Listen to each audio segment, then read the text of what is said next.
Why, hello, friends. Welcome to Andrea Lake 101, the making of a billionaire. You guys, this week we have a Sticker Wars episode. What on earth has been going on at Sticker Junkie? Good question. We are going to answer that for you today. And the answer is all kinds of good stuff. That is what has been going on at Sticker Junkie. Sales are not just up, they are way up. So as you guys have been hearing over the course of the last several months, I'm like, we are going to double our sales so fast that it is going to make our heads spin. Have we doubled our sales? Almost. Our sales are up 80% just in the last week.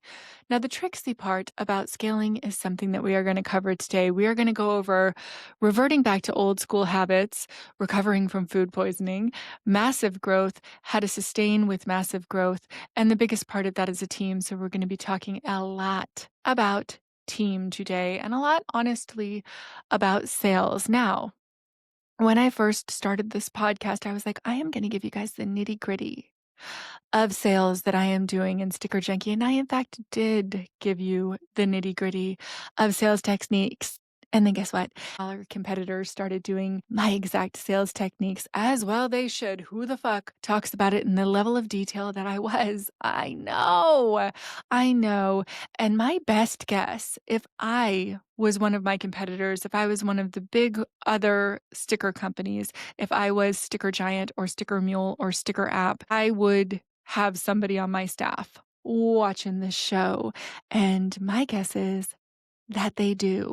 So hello to our good friends, especially our good friends over at Sticker Mule, who my best guess is they have someone watching this. So as I roll forward this week, I am going to tell you everything that I can, but I maybe am not going to dive quite so deep on exactly what we are doing for our big ass new clients. I am simply going to say that they exist and they are now ours. There are many Fortune 500s, Fortune 100s, Fortune 5000s that we have formed relationships with and we are beginning to build out. So there's a lot. There's a lot of clients that we are acquiring right now that is going to be shocking to other companies when all of a sudden those clients are buying everything from us instead. Who, me? It's fun. It's an adventure. I'm enjoying it. And as you guys know, one of the biggest things that I talked about that just truly is one of the most important things is that when I lost everything financially, and I sounded like a fucking lunatic when I'm like, I am going to 5x my sales every year for 5 years in a row, and then I am going to suddenly have a billion-dollar company very, very quickly. I sounded obnoxious. I sounded insane. I also very clearly said, my competitors, they don't have to worry about me. They don't have to worry about me at all right now. They don't have to worry about me when I was doing $438,000 a year and then went to $2 million a year. Thank God. Thank God and thank my team and thank all of the hard work that we did. They still don't have to worry about me right now because right now we're going from 2 million to 10 million by the end of the year. They still don't have to worry about me. They don't even have to worry about me when we go from 10 million to 50 million in a single calendar year. It's the year after that that's going to be a problem. When we go from 50 million to 250 million in a single calendar year in sales. And that, my friends, is the plan. So why the fuck do I keep talking about this? Yeah, that question came up a lot this week because the other thing that we're going to talk about is the TV show. Oh yeah. We had our producer come down. He's actually our showrunner. He's a producer on many other very popular shows that you know. My good friend, Raphael. He has worked on The Circle, America's Next Top Model, so many shows. I can't even remember all of the shows. He does production events like the Oscars and the Emmys and the Grammys and on and on and on and on. He has been in entertainment for a long time and is fantastical and fabulous. And we are very excited to invite him to be our showrunner should we actually sell the TV show. And he is just a phenomenal producer. He has produced television that you have watched and loved and potentially will be a EP showrunner on our show. However, when he came down this week, he did a bunch of filming. He filmed us, he filmed me, he filmed Brian, he filmed many, many team members at the Sticker Junkie office. He actually is at the Sticker Junkie office right now with our crew filming. We redid the lighting. Chance came in early today and painted a wall because the white wall did not look right. We are setting up a separate podcast that I will announce another week. That's just a little teaser. And we are really setting our little duckies up in a row with content, with equipment, with lighting. We have not yet redone the lighting in the studio. You will notice that the lighting at my house in Sedona is better than my lighting in the studio here in San Diego, where I am right now. We are going to totally rejigger that. Actually, the studio here is so fucking sick, and you don't even know that because you only see this much of it. So we can't wait to do the final touches and finishes, all of which should be done in the next week or two. And this will just progressively be getting better and better and better and more interactive, which I am freaking psyched for. So let's talk about the production first, because everybody likes to get a little behind the scenes on reality TV. And so, do you know what, guys? Here's the deal. I like to break the third wall. When you're watching a reality TV show, you're watching caricatures of people. You're watching the biggest version of themselves. As a matter of fact, when I was on The Apprentice, that is exactly what the advice was given to me. Just be the very biggest version of yourself. It's still you, but it's bigger. So when Raphael was here and he was interviewing me, he has done a lot of competition reality. Oh, they do not like it when you call it reality. He has done a lot of competition unscripted shows. And a lot of them were very game show oriented. A lot of them had a cash prize. And with that cash prize in reality television, you know, you have all your people you're rooting for, right? So on The Apprentice, the producers called me the storyteller because I was very, very good at encapsulating the entire story in a way that they could just cut to me, and I would give them a 15 or 20 minute bang it out of the park description, very frequently with a clever little slogan sort of thing attached to it that would be super catchy. That would be your little banger line that people would remember, because I'm a slogan writer. So as he's like hyping me up and prepping me and sort of like, give me more, give me bigger, give me, you know, Andrea motherfucking Lake. And I'm like, oh, fucking A, I cannot do this. I can't be a caricature of myself. Originally, when I concepted this show, what I really, really, really would love, and I am not kidding even a little bit, and I only create win-win-win situations. And for those of you who have really watched the whole series, you may recall me saying, man, I wish I could do a show that's Sticker Wars that Anthony Constantino, the CEO of Sticker Mule, would agree to do with me. And like, look, there's a lot of people that are going to agree with his point of view, right? And so he would win, I would win, everybody would win, because the sticker industry is massive and there is just plenty of business for everyone. I did reach out to Mr. Contino. I gave him a little text. I slipped into his DMs. I saw that he saw it, and he chose not to respond. What can you do? The dude did say he would be happy to talk to anyone, but I guess not. I also did warn him on my podcast, which I am guessing someone at Sticker Mule is watching. Now, look, I don't know that for sure. How the fuck would I know that for sure? I don't. But if that was me, I would have somebody watching it, because as a matter of fact, we do watch his interviews over at Sticker Junkie, and we're only 16 people, and we sort of pour through them and collect them to maybe use some of the snippets that he says in out loud words in a way somehow. So it would just be surprising to me if he wasn't doing the same thing. However, there is no malice. There is no ill intent going on.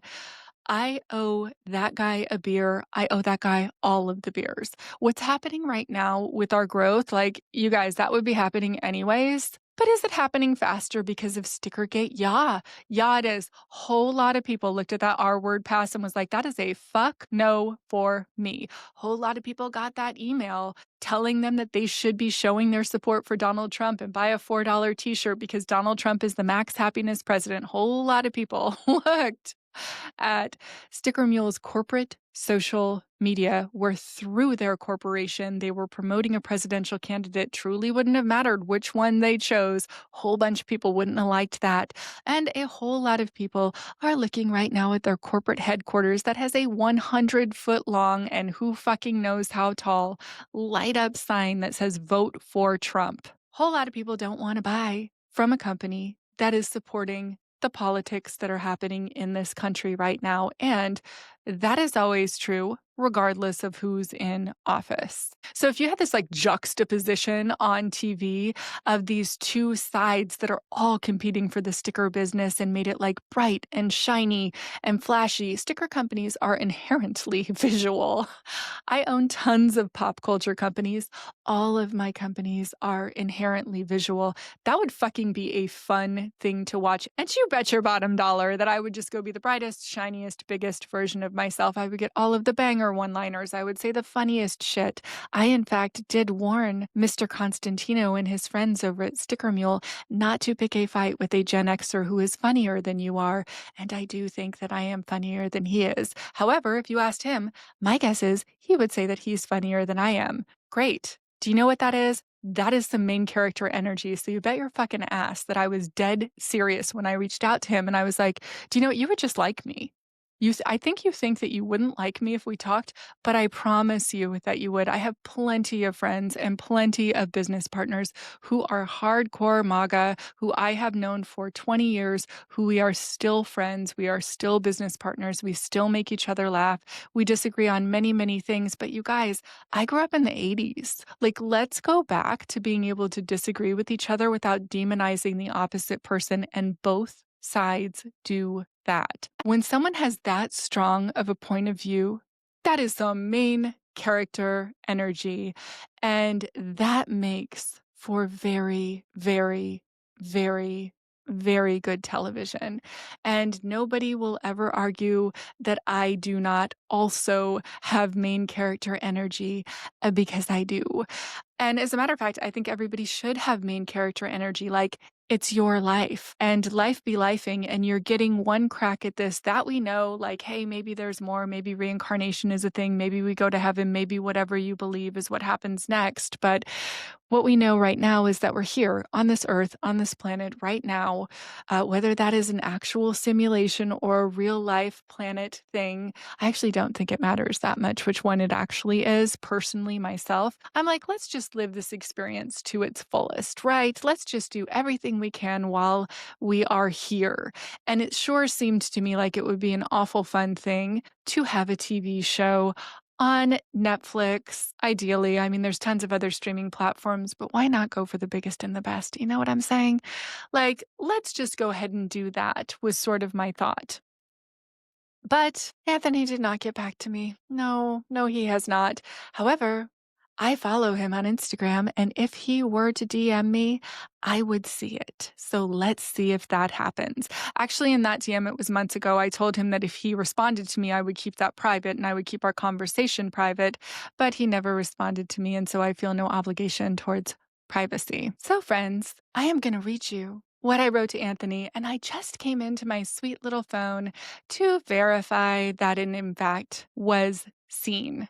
Oh, hey, I didn't know I could DM you here. I didn't know I could DM him on his personal Instagram, which is a verified account on Instagram. So he's not like a private with his personal account, in the same way that I am not private on my personal account. I have a personal verified Instagram account at Andrea Lake 101. Give us a like, give us a follow. Head over there. If you're not following me over there, what the fuck are you doing? Get over there and give me a follow. I said, oh, hey, I didn't know I could DM you on here. Because I'm blocked by Sticker Mule. I'm not even joking. I think there's a really great chance that we can work together. LMK, if you're down for a chat away from the cameras, yellow heart, because yellow is my favorite color and I always end things with a yellow heart. Or, I guess in front of them too. But I'm guessing we have a lot of common ground that we could meet each other on, which is abso-fucking-lutely true. LMK, if you want to talk. XX, Andrea. With a second yellow heart. Seen, left me on red. That's fine. He didn't solicit a conversation with me, except for he kind of did, because he did comment to me on something that I wrote on Threads, which nobody sees. And he was snarky and pointing out that he won the election and that he was right and that I should be happy about the fact that he was right because Donald Trump was going to have us win in a bigger way than winning could possibly win. He didn't say that. I don't remember exactly what he said, but he did tell me to cheer up, which as a Gen X woman, I think that we all know how we feel when a man tells us to cheer up or to smile. Okay. All right. I think that that's well enough known among my listeners how a Gen X woman would receive that, but whatever, it's fine. And he also said very publicly that he would be happy to talk, and apparently that was not the case. So if he would like to talk, I am still right here. He knows where to find me. And I do follow him on Instagram because I'm so very curious to see what he will do next. If he blocks me, I'll let you know. And if he blocks me, I'll be quite certain to know that someone at Sticker Mule indeed does watch this podcast. But suffice it to say, I'm not picking on them too much. Like, look, you guys, I'm rebuilding this company and I'm going after big clients. And all of the big clients currently are buying stickers from somewhere. Are they all buying stickers from Sticker Mule? No, absolutely not. There's tons of competition in the space. Is my assessment that Sticker Mule is my biggest competition? Yes. Yes, I believe that they are the biggest player in the space. And I have all kinds of little metrics that would lead me to know that. So that is the update on Stickergate. We have some things that are waiting in the wings that we are going to drop to keep you guys even more updated with what is going on with Sticker Wars. So what we're doing right now at Sticker Junkie is we're running down 2 categories at the same time. We are going after a lot of small to medium-sized businesses and our favorite sweet spot sort of spaces. I'm not even going to name what type of stores those are right now because we're being watched so closely that I do not want our competition to run down the same alleyways that we do. But we're reaching out with a ton of outreach to companies that would buy maybe $10,000 or $20,000 a year each worth of stickers. Then we are also running down the alleyways far, fast, furious of very large organizations, large institutions, large nonprofits, large companies, large Fortune 500s, Fortune 100s, Fortune 5000s, and just having conversation after conversation after conversation after conversation in sort of the tricksy way that is a whole lot easier for me because when I lost everything, when I was fucking crawl on the floor, how in the goddamn am I going to pay all of my fucking bills depressed? What?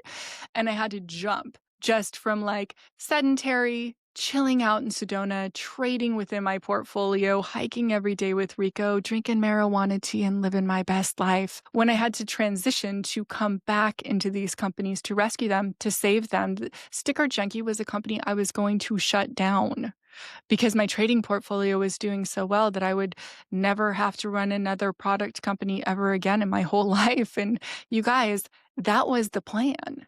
And when I came back into this company, the one resource that I still had, because I had not 2 nickels to rub together, was all of the community that I have met through all of these groups that I have been involved in over the years.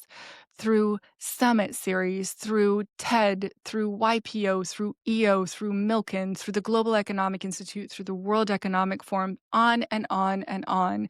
I love going to those kinds of conferences because I love community.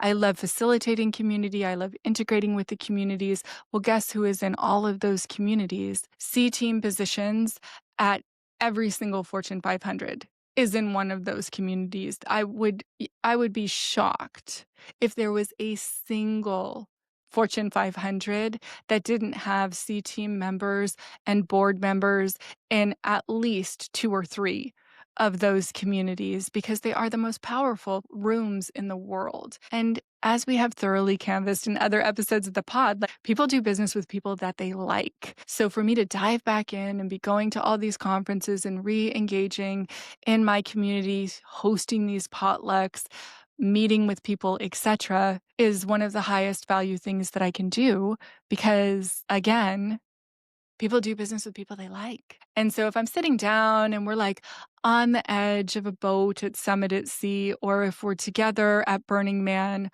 or if we're together anywhere, people are going to want to then purchase this product, these stickers that basically, if you're dealing with one of the top sticker companies in the world, all of us have good products. There's not a sticker company that's doing $100 million in revenue that doesn't have good products, or else they probably wouldn't be doing $100 million in revenue. Although that's not true, because I have purchased stickers from really big companies like Vistaprint or like other Avery or something, where when I see the quality of the stickers, they just simply are not the same quality as the quality of materials that we use. But like for a company that specifically is named like sticker fill in the blank next word, they're all going to have good stickers. Otherwise, they probably wouldn't be called sticker junkie or sticker whatever the next word is. They would be called something else. So as I'm like diving back in to this world, I'm not fucking around even a little bit when I say, in 5 years, if we hit our goals, we will be a case study at Harvard Business School. In 5 years, if we take over this business in a market that is saturated, it will be the most compelling story to be able to go back and watch how the fuck we did that. And when we do cross that barrier in several years from now, where we're doing $1 billion in revenue, and I did say a billion with a B as in fucking baller, it will be like, what the fuck? How the fuck did you do that? Which is why I keep recording this podcast, even when it's this very intimate situation with us here who's watching this. I'm talking to you guys. I'm talking to the 99 people that watched my podcast on YouTube last week. I'm talking to the 700 people that listened to the Entering My Showgirls Era podcast last week on audio. This has not taken off yet, this podcast, but it will. As soon as we do hit that second metric and do our second year in a row of 500% increase in sales, that is when I'm going to start speaking at the different events that I go to. That is when I'm going to start going on my friends' podcasts. And my friends host some of the biggest business podcasts in the world. I've already been on some of the biggest business podcasts in the world, but it was way back in 2014 when I was sort of doing a podcast circuit.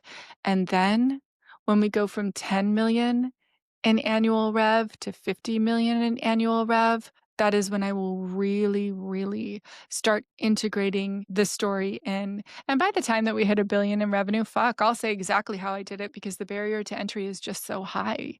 There are so few people that are trying to even create a company that's that big. And for most people, if you do $30,000 in profit in a year, that is life-changing money. That's the difference of the school district that you live in. That's the difference of whether you have to look at the price of gas, of whether you have to look at the price of groceries, of whether you have to think super hard if you want to take a vacation, if you are panicked when your car breaks down or your dog has to go to the vet. Like most people, an extra $30,000, $40,000, $50,000 a year in profit is a life-changing number. Not everybody even wants to start $1 billion company, but I do. I want to see how big I can make it.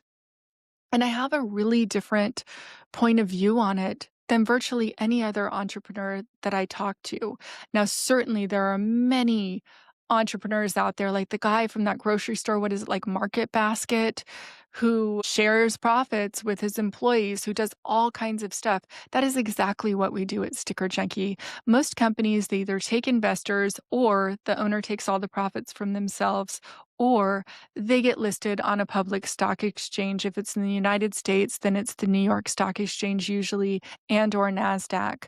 And they sell shares of their company to investors. And that investor class, generally speaking, usually has most already of the money. And then the company keeps what's called retained earnings. That means that you're retaining those and putting those in your sweet little pocket. And the rest of them get paid out to investors that own shares in the form of dividends. Now, companies like Coca-Cola, that's a huge part of their model. They sell shares right now. Today, Coca-Cola is like $69 a share. and it pays out like whatever, $1.20 a year. These are not real numbers. These are just assessed numbers. This is about what they do. The last time I looked at Coca-Cola, that's about what it does. So if you go buy that type of stock, this is not financial advice. This is just simply how it works in the stock market. You can go Google it. I am not a financial advisor yet, despite the fact that I'm studying for my Series 65 right now. And in a couple of months, I will be a certified financial advisor, but I'm not right now. So fucking go look up your own information. This is my not professional understanding of the way the stock market works. And I do own stock and I do own crypto. And so that is your disclaimer right here. I'm not telling you what to do. I'm just telling you how this works. So a lot of companies, they either are a growth company where they're going to take all of their profit and shove it back into the growth of their company and scale their company, or they're a stabilized company that's existed for a long time. And very frequently, those companies, when you purchase stock from them, they pay out dividends to the investors that purchase stock. That's just simply how they work. A company like my company, a bootstrapped company that we are just fucking picking ourselves up by the bootstraps, and it is like a struggle for us when we have to buy new equipment because we're scaling so quickly that we're dealing with cash flow issues, and we really have to make sure that we're high and tight with everything. So a company like ours will never go on the New York Stock Exchange because I don't want to. I don't want to have a board of directors telling me what to do. I don't want to have a board of directors that can fire me. I don't want to have a board of directors that can outvote me and say, no, you're doing $400 million in revenue now. We're taking this company public. And we, the board of directors, get to decide the fate of the company. Because what happens in those situations very frequently is that the board of directors wants to take on investors, take on a bunch of capital. Generally speaking, in my personal assessment and what I personally have seen in those companies then begin to not treat the money that comes in the door like it is their money. So they started to talk about ridiculous, fucking asinine, insane terms like burn rate. I am sure if you've seen The Social Network or a lot of different movies about different tech companies, or if you are aware of the tech industry, they have this thing called burn rate. I would in a million years never invest in a company that talks about burning money. That means that they do not care about money. That is completely nonsensical to me in my personal perspective. This is just my opinion. But a company that's like, oh, our burn rate is such and such. I'm like, you would not be talking about burning cash and overspending if it was your money. The way that I talk about it, when a burn rate is when you're spending more money than you're making. And the way that I talk about it and the term that I use in a company where I am spending more money in a month than I am making is that I am fucking hemorrhaging cash, that there is a bleed, that it is an open spurting of blood, that you are going to fucking die if you don't put a tourniquet around whatever it is in your body that's spurting blood, and that you immediately must correct that situation. The way that it's talked about in companies that run on venture capital in general is like, oh, it's just totally normal and we totally overspend and we paid $100,000 for this and blah, blah, blah. That is, in my assessment, the reason that you have tech companies that one day are valued at $2 billion and the next day they're like in bankruptcy with an assessed value of $20 million, even though they've borrowed $200 million. That is a wild way for it to function. There is a 0% chance that I would want to participate in something that is that insane, because to me, that is cray-cray. The way that their valuations are done is completely insane to me, and I would not want to participate in something that is risky in that kind of way. Why was I talking about that? Good question. Good question. No idea. Well, do you know, I'm not exactly sure. I'm not exactly sure why I was talking about that. We're off in the weeds together, but that right there was a masterclass in business. It took me a long time to understand that that was not something that I wanted to be involved in. And the way that I understood that is I made friends with tons and tons and tons and tons of tech entrepreneurs. And then I would ask them, like in really plain terms, but why? Why is your company valued at that when you're only doing X amount in revenue? Why do you have a $300 million valuation if you're only doing like $12 million in revenue? What makes your company worth that? And then I would get a variety of answers of like, oh, the assessed value, and then this company could take over and they could end up making it into a $300 million a year revenue company. And I'm like, that's ridiculous. Then they should be the ones that are getting all of the value out of being able to hit that scale. It's shocking to me that they would be willing to pay for that in advance, unless you have a truly unique piece of technology. So that is neither here nor there. But in our case, what we're doing is we're bootstrapping, which means that we make a bunch of sales and we get that money and we take that money and we shove it into the company in order to enable us to do more sales. And that will pretty much be the case with us until we really hit a very solid, steady 10, 12, 15, $20 million in revenue. Then we should really be stabilized to the point where it's very, very easy for us to buy our new equipment in cash, to pay for any expansion that we want to do in cash, to purchase any buildings, anything that we would like to do in cash, to roll out any new ventures in cash, to be able to handle rolling out our own productions facilities and our own production studios in cash, and just truly maintain the control over the whole entire messaging, the whole entire story. Because when my dear, sweet, wonderful, amazing, extraordinary friend Raphael has been out here this week, and I started to see, oh, wait, if Anthony doesn't want to come play with me, if he doesn't want to come do this TV show with me, and I'm not fucking around even a little bit when I say it would be way beneficial for him too, because there's all kinds of people that would agree with his point of view, and there's all kinds of government contracts for stickers that are up for grabs that a whole bunch of people will be very happy to shove into his hands. And my best guess is that Sticker Mule already knows that and that they already have run far and fast down that alleyway to compensate for all of the cash that people shifted over to other companies when Stickergate did happen. However, if someone doesn't want to come play in my sandbox, then they're not gonna. But just suffice it to say, I stand by my original statement. I owe that guy a beer. I owe that guy all of the beers. If I ever met him, I would be very, very happy to thank him. I would be very, very happy to buy him a beer and say, I really, really, really appreciate how much you hyper accelerated my company. And keep talking, brah. Say something else. He's running for Congress now. Oh, yeah, he is. So there is no danger of him stopping talking. And let's go. Let's go. Say something else. Say something else. And then obviously, to a lesser degree, there are all of the sticker companies like Sticker App and like Sticker Giant that are owned by private equity companies. I have thoroughly canvassed that in other episodes, but like you're either going to support a company that is owned by the owners of the company.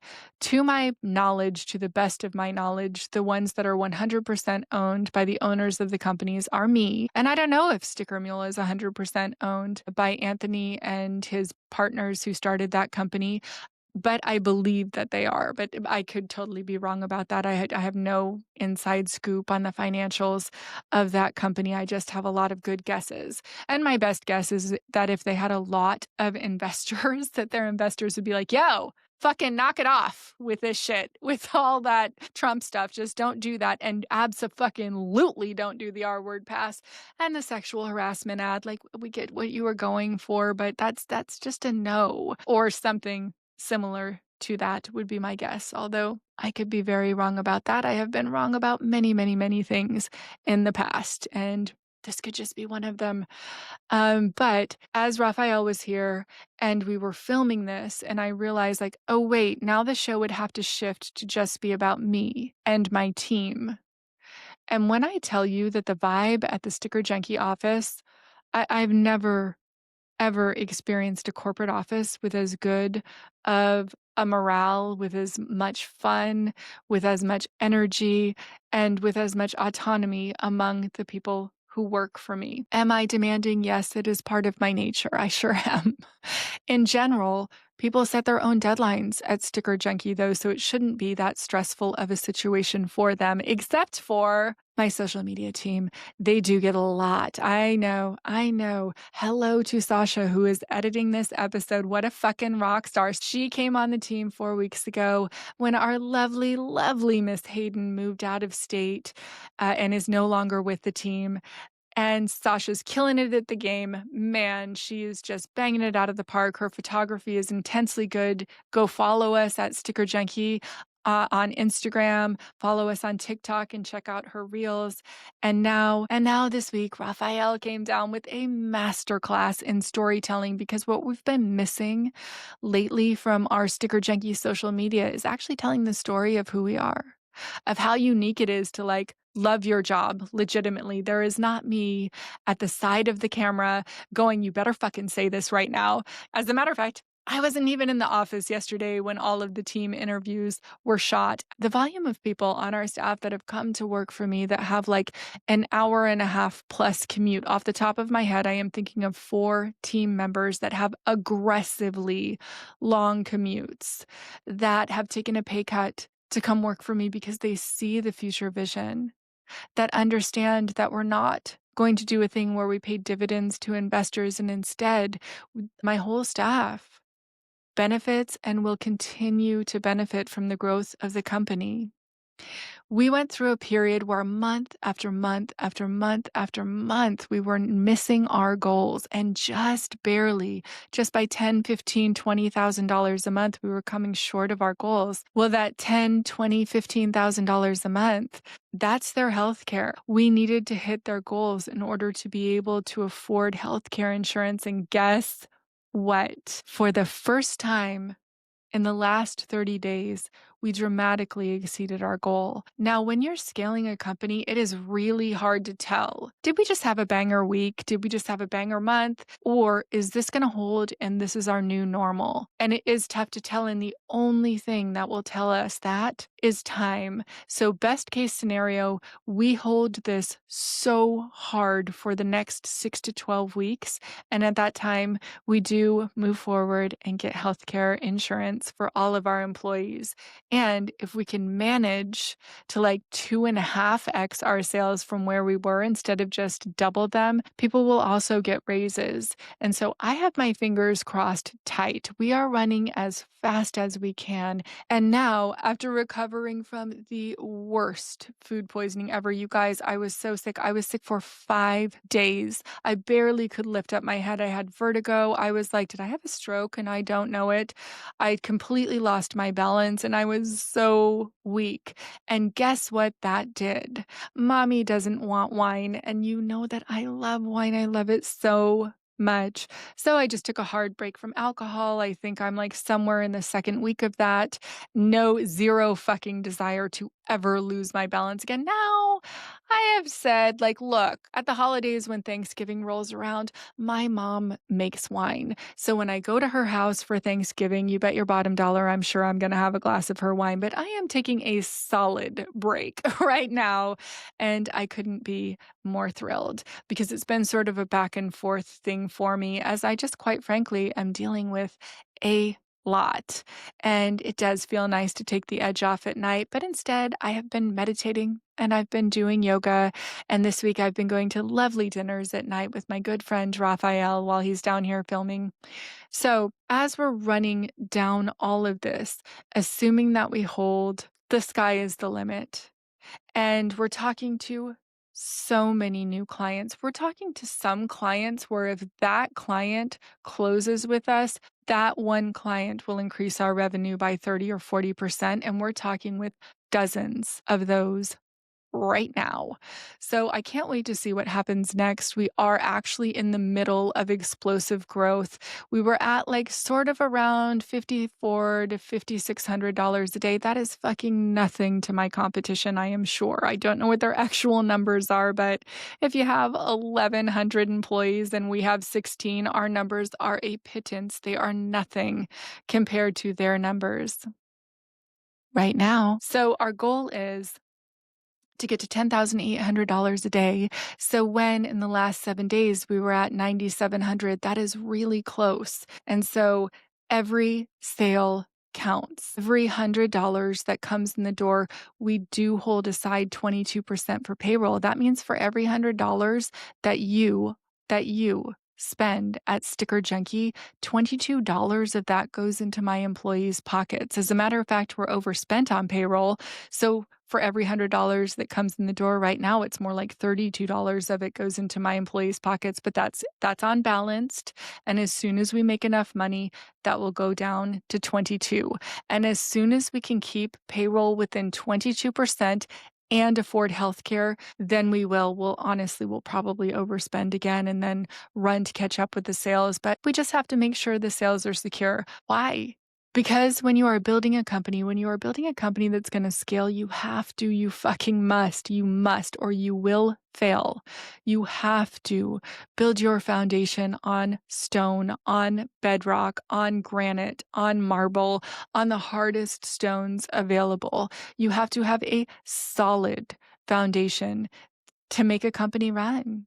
And you have to have a solid team that's going to ride this ride with you. And you have to take such good care of your team. Do you fucking know how expensive turnover is? And one of the most important components of that is you have to invest in your people. You have to listen to your people. You have to solicit from your people what is most important to them. You have to hear what they have to say. You have to adjust, and you fucking must let go of anyone who ruins the vibe of your company in any way.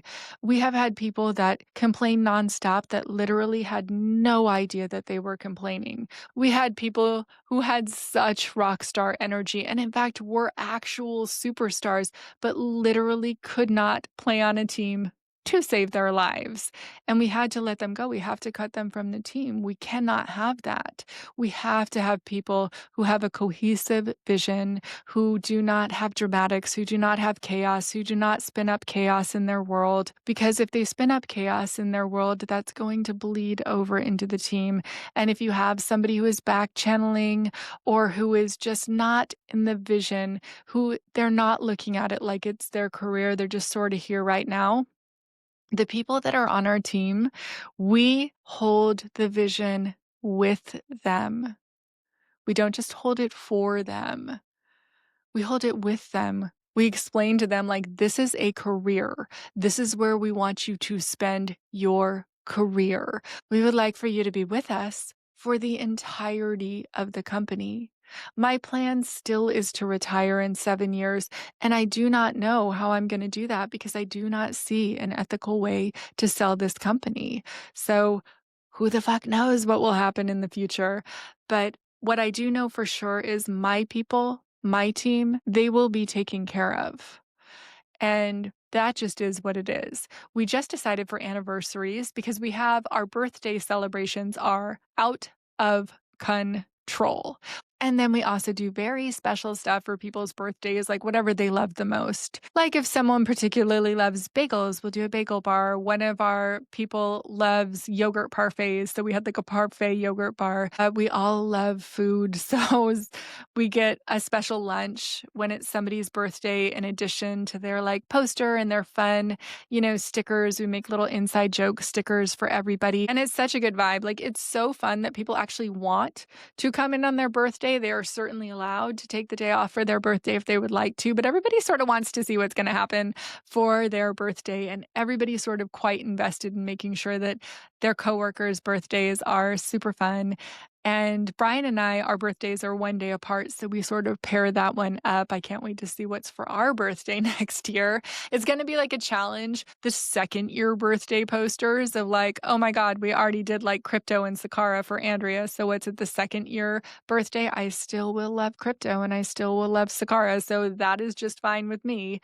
But we just have a good time with each other. And when I tell you that creating the vibe that we have at the Sticker Junkie office was hard, that was hard. So many hard conversations needed to be had.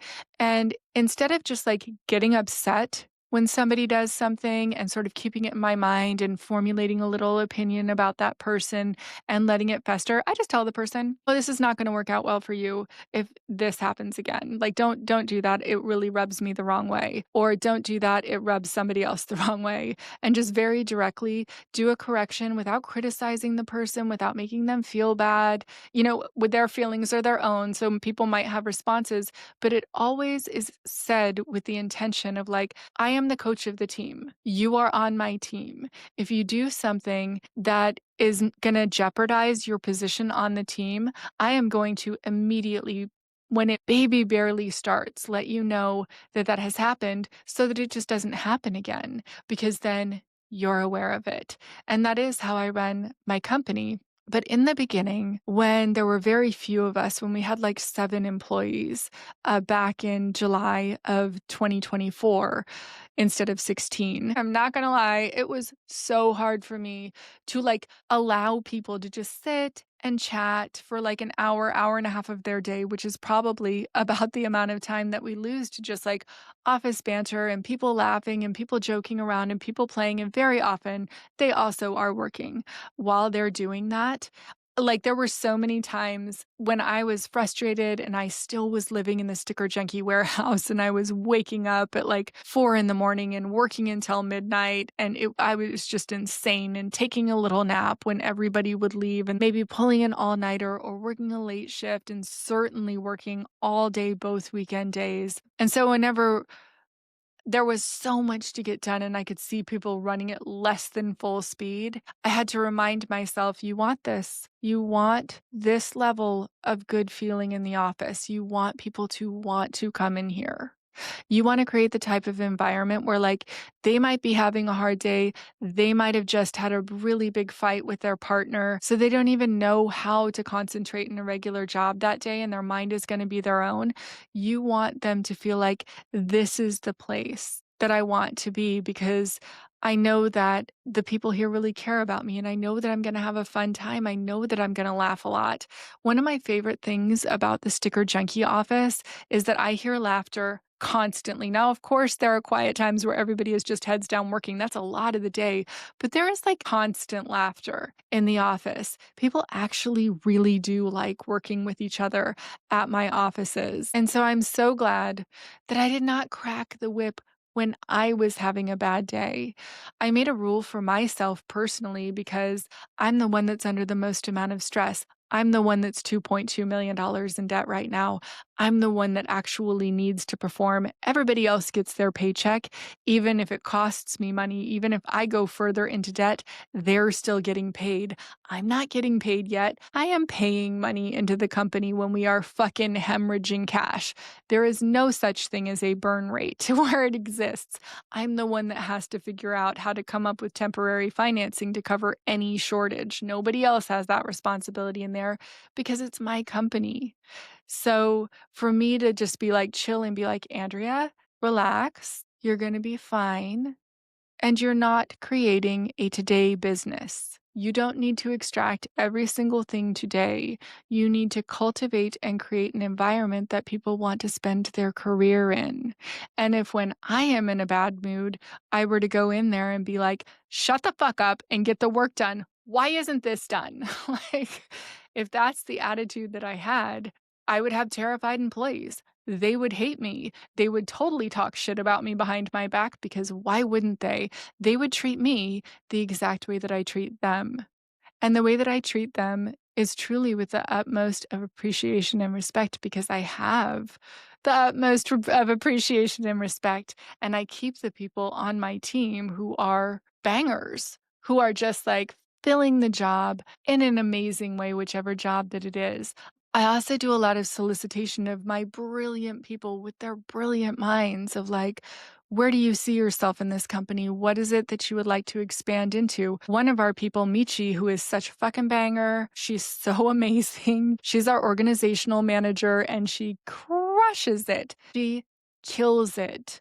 through our 15.5 reports where people give us lots and lots of really good feedback about their experience with the company, she said, hey, I have a background in coding. I would like to start coding. My skills might be a little bit rusty. So we pulled her in, not just me, but separately. Jenny had already pulled her in, and then I pulled her into a meeting and said, we want that for you. Start looking around at whatever course you'd like to take to get your coding skills up to scratch. And that is a perfect expansion area for you once we have the money in the door to hire more people into the design team, and you won't be so desperately missed. But she has very big shoes to fill, so she would be missed if she let go of any of her responsibilities.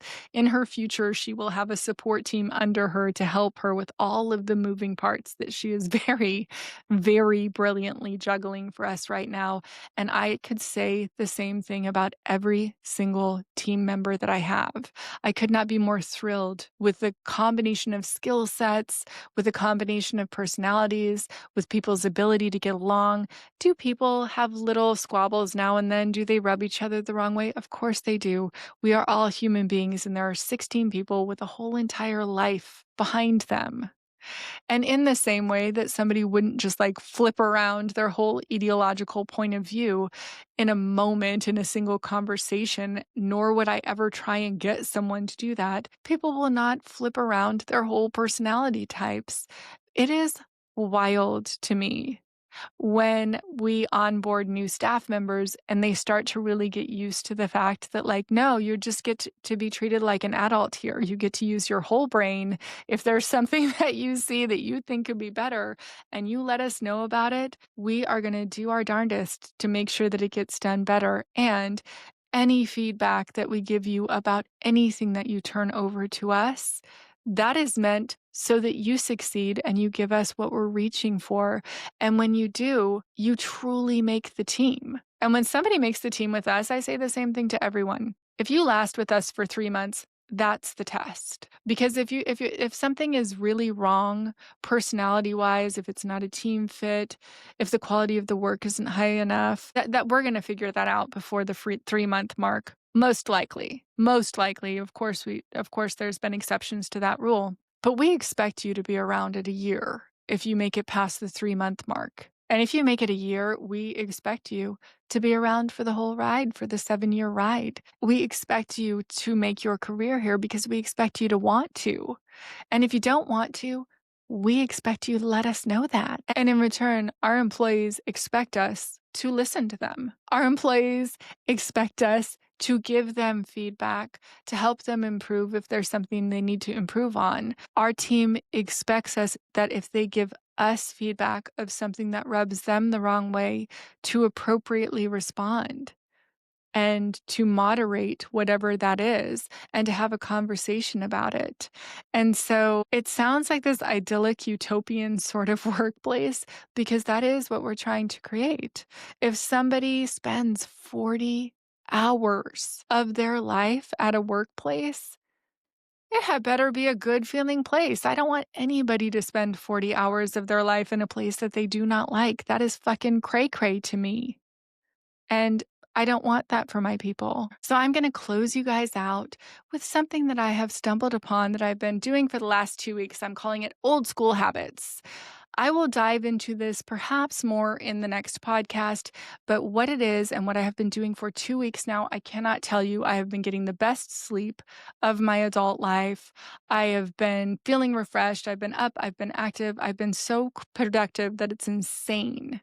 And I just have been doing a few things. Number one, I am on a social media diet. I, for sure, across the course of the last 2 weeks, have spent less than 2.5 hours on social media.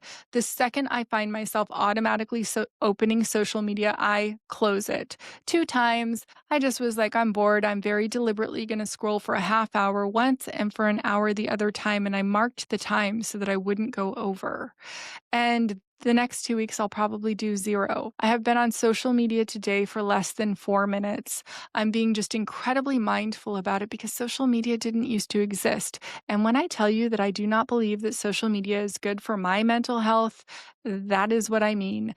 While I might see cute puppies or some inspiring thing about Taylor Swift, I might see the most nonsensical political fucking bullshit I have ever seen in my life.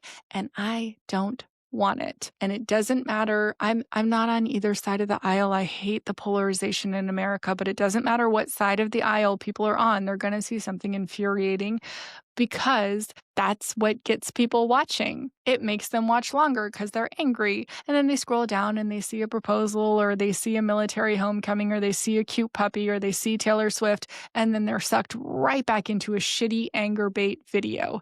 And that is a no for me. At least that is the way that my social media is populated, and it's a fucking no for me. I realized that I was just getting so wrapped up in stuff that I'm like, I can't do anything about this right this minute. And if it's big enough, I'm going to hear about it. When I didn't own a television for 20 plus years, I still heard about the most important news. Let me tell you what was in the news 30 years ago when I gave up my television. There was discontent in the Middle East. Everybody hated the president. People disliked most politicians. There was a celebrity gossip. There was always a celebrity couple, a celebrity marriage, a celebrity divorce. There were extreme weather events that were always being reported on. There was a serial killer. People were arguing about gay rights. People were arguing about abortion. The budget was in tatters all of the time, but people didn't really understand it. And people were screaming about how the opposite side of their point of view was wrong. That's been the news. It's been the same news for 30 years. It's the same news now. We are still arguing about reproductive freedoms. We are still arguing about whether or not somebody should love somebody else. We are still having conflict somewhere in the world that's being reported on. And not to diminish the importance of that, all of these are incredibly important issues. However, I can be riled up and angry about that all day long because these things are infuriating, or I can go live my life, my very best life. It is not putting my head in the sand. I am still aware of what's going on. I watch non-hyperbole news sources. And I do not listen to commentators in general. I read source material. If somebody is very angry about some bill, I will go read that bill. I don't listen to a commentator's version of the bill. I just read what it says. So then I know. Most lawsuits, you can literally go online and read all of the pleadings in the lawsuit. You can read what the lawsuit itself says and draw your own conclusion. But people don't do that. And then they listen to a commentator that's yelling about how somebody is stupid. And then they're like, well, that person is stupid. And I'm like, really? That's not what the lawsuit says. You should just go read it. Or they're arguing with each other about what the commentator says.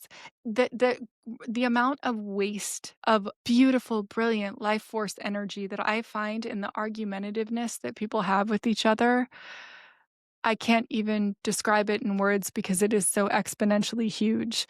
So I've decided to unplug for a while from all of it. If something big enough happens, I will hear about it. I just will.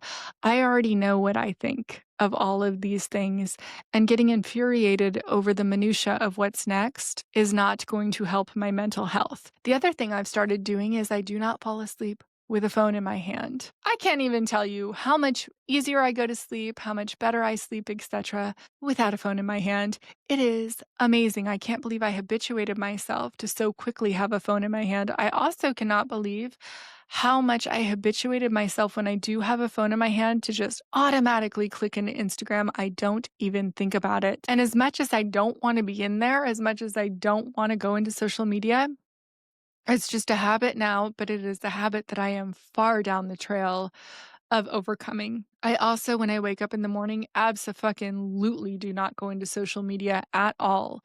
During the day, I'll tuck in there to see if I have any comments, but I try and keep it under 5 minutes, and I'm not exaggerating. I'm like, there's no benefit coming to me. Again, if it was just puppies and Taylor Swift, I would watch, but it's not. It's going to be some hyper incendiary thing that is deliberately intended to catch my anger attention, and I'm not playing that game anymore. I also, of course, have let go of the wine and have been eating Sakara, and I have been doing yoga and lifting weights.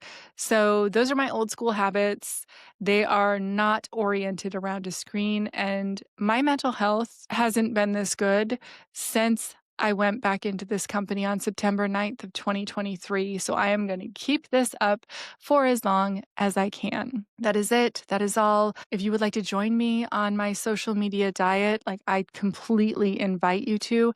And if you would like to join me on old school habits, I completely invite you to. So while I am taking a temporary break away from the wine, I do not ask anyone else to need to do that. Next week's show will be coming up. I'll be recording it this weekend, and I promise that it will be juicy. So grab your popcorn, grab your wine, and I will bring all of the tea on next week's episode of Andrea Lake 101, The Making of a Billionaire. Have a great one, guys.